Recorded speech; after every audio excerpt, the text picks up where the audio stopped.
kuat dengan tugasnya yang terlalu banyak.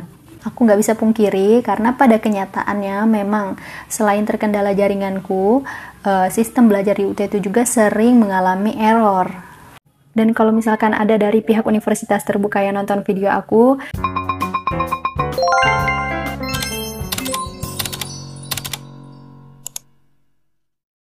halo semuanya, Assalamualaikum warahmatullahi wabarakatuh. Welcome back to my YouTube channel. Apa kabar kalian semua? Semoga kalian semua sehat-sehat aja ya dimanapun kalian berada. Oke, sesuai judul atau sesuai thumbnail video aku kali ini, aku mau ngebahas atau mau nge-spill nih alasan beberapa mahasiswa di universitas terbuka itu keluar atau mengundurkan diri dari universitas terbuka. Tapi sebelumnya disclaimer dulu, karena mahasiswa-mahasiswa yang aku maksud tadi itu tidak termasuk aku, karena aku sendiri masih menjalankan perkuliahan di universitas terbuka, dan tujuan aku buat konten ini adalah untuk menjadikan pengalaman-pengalaman beberapa mahasiswa yang udah keluar itu pembelajaran buat kita-kita yang masih kuliah di universitas terbuka, atau buat teman-teman yang baru mau berniat untuk kuliah di universitas terbuka. Dan harapanku ke depannya, aku dan teman-teman yang lagi nonton sekarang ini bisa menjalankan perkuliahan di universitas terbuka dengan sebaik-baiknya sampai lulus atau sampai wisuda nanti. Amin. Oke, alasan yang paling sering aku temui kenapa beberapa mahasiswa di UT itu banyak yang keluar atau mengundurkan diri dari universitas terbuka adalah nggak kuat dengan tugasnya yang terlalu banyak.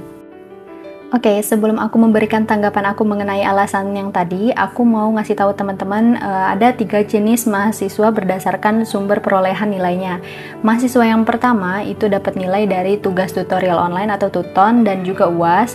Terus yang kedua, mahasiswa dapat nilai dari TMK atau tugas mata kuliah dan juga UAS. Dan yang ketiga itu ada mahasiswa yang dapat 100% nilai dari UAS. Jadi dari 3 jenis mahasiswa ini, mahasiswa yang paling langka itu adalah mahasiswa dengan perolehan nilai UAS 100%, karena mahasiswa dengan perolehan nilai 100% dari UAS ini adalah biasanya mahasiswa yang ketinggalan jadwal, nggak ikut TUTON, nggak ikut TMK, pokoknya ketinggalan informasi. Biasanya ini adalah faktor kelalaian kalau misalkan mahasiswa yang ini.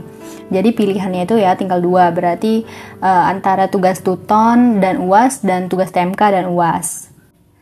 Nah, kalau misalkan teman-teman itu nggak sanggup untuk menanggung tanggung jawab tugas yang banyak, teman-teman jangan pilih TUTON. Kan pilihannya tadi ada 2, TUTON dan UAS, dan TMK dan UAS. Teman-teman ada baiknya pilih TMK dan UAS, karena tugas TUTON itu lebih banyak. Sini aku jabarin beberapa tugasnya. Dan ini adalah gambaran tugas buat teman-teman sekalian. Kita asumsikan dalam 1 semester kita belajar 6 mata kuliah. Kalau misalkan teman-teman ikut TUTON, teman-teman itu akan dapat 8 tugas diskusi per masing-masing mata kuliah dan 3 tugas mingguan per masing-masing mata kuliah. Dan kalau misalkan kalian ikut TMK, kalian hanya akan dapat 3 tugas mata kuliah per masing-masing mata kuliah. Jadi kalau misalkan kalian punya 5 mata kuliah per semesternya itu kalian dapat 15 tugas, kalau 6 kalian dapat 18 tugas per semesternya, kayak gitu. Jadi lebih sedikit kan daripada TUTON. Tanggapan aku mengenai alasan terlalu banyak tugas di UT adalah, yang pertama adalah aku mau nyampain bahwa perkuliahan itu tidak ada yang mudah, termasuk kuliah di universitas terbuka.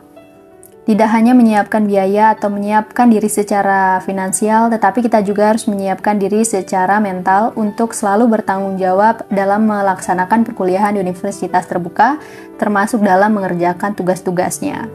Dan yang kedua, harusnya teman-teman sebelum masuk ke UT itu melakukan riset terlebih dahulu terkait layanan pendidikan yang ada di UT, terkait sistem penilaiannya, terkait cara belajar mahasiswa di universitas terbuka. Jadi teman-teman itu udah punya pertimbangan gitu loh, layanan pendidikan apa yang sesuai dan cocok buat teman-teman. Terus juga teman-teman itu siap nggak sih ngejalanin perkuliahan di UT gitu. Terus alasan mahasiswa mengundurkan diri yang selanjutnya adalah karena sistem belajarnya yang secara mandiri. Jadi gini, kalau misalkan teman-teman itu adalah orang-orang yang nggak bisa belajar tanpa guru, tanpa tutor, dan juga tanpa teman-teman di lingkungannya, teman-teman jangan pilih layanan belajar yang non-TTM. Jadi kalian pilih yang ada pertemuannya atau yang full pertemuan aja. Dan kalau misalkan di daerah teman-teman itu tidak menyediakan pertemuan untuk jurusan yang teman-teman pengen, lebih baik teman-teman jangan melanjutkan untuk kuliah di jurusan itu atau di UT. Karena mungkin nanti akan menjadi beban tersendiri buat teman-teman untuk belajar secara mandiri. Alasan yang selanjutnya adalah karena terkendala jaringan atau karena sistemnya yang sering error. Nah, kalau permasalahan yang kali ini aku nggak bisa pungkiri karena pada kenyataannya memang selain terkendala jaringanku, sistem belajar di UT itu juga sering mengalami error.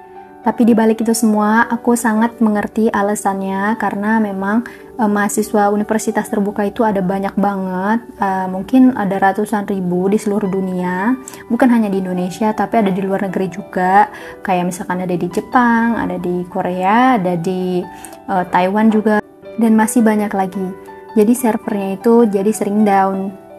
Dan kalau misalkan ada dari pihak universitas terbuka yang nonton video aku sebagai mahasiswa universitas terbuka itu menyampaikan keluhan atas kendala layanan belajar kami yang sering error, dan kami mohon untuk perbaikan-perbaikannya agar proses pembelajaran kami berjalan lebih lancar.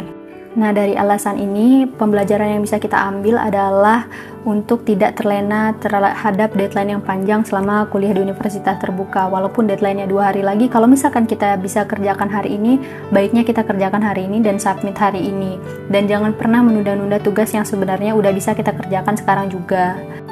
Ya, karena biasanya server down itu terjadi pada saat akhir-akhir agenda kegiatan tertentu. Misalkan untuk registrasi mata kuliah itu terakhir misal tanggal 10. Kalau misalkan kalian bisa kerjakan pada tanggal 1, itu kalian kerjakan pada tanggal 1. Jangan menunda sampai tanggal 9 atau 10. Karena rentan terjadi server down atau error. Dan itu juga berlaku untuk tugas dan ujian. Jangan menunda-nunda tugas dan ujian, jangan ngumpul tugas dan ujian itu mepet deadline. Kalau bisa itu agak jauh dari waktu deadline-nya itu lebih bagus. Nah, sekian dulu video yang aku buat hari ini. Semoga video hari ini bermanfaat untuk teman-teman sekalian. Dan sekali lagi aku mau menyampaikan bahwa tujuan aku membuat video ini adalah untuk pembelajaran bagi teman-teman yang mau kuliah di UT atau teman-teman mahasiswa baru, biar kuliahnya itu berjalan dengan lancar sampai akhir dan sampai tamat. Bukan untuk maksud menyindir pihak manapun, termasuk pihak-pihak yang keluar dari universitas terbuka. Karena aku sangat mengerti, pasti kalian sudah mempertimbangkan matang-matang keputusan kalian untuk keluar atau mengundurkan diri dari universitas terbuka tersebut.